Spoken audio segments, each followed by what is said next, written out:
Balitang sports, isang Pilipinong atleta pang matagumpay na nakasungkit ng pwesto para makalahok sa hanay ng mga magwawawayway ng bandera ng Pilipinas sa 2025 Paris Olympics Games.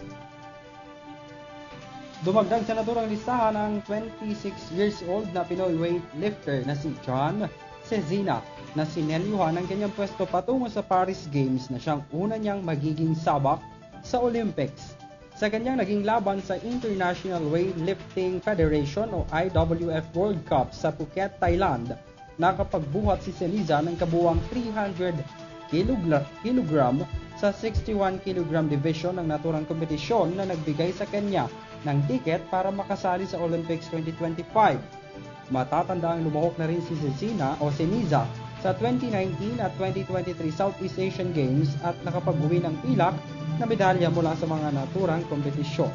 Sa kasalukuyan, si Ceniza pa lamang ang tanging Pilipinong weightlifter na nakapasok para makalahok sa Paris Olympics 2025 at kung mananalo rito ay siyang magiging kauna-unahang Pinoy weightlifter na makakapag-uwi ng Olympic medal para sa Pilipinas.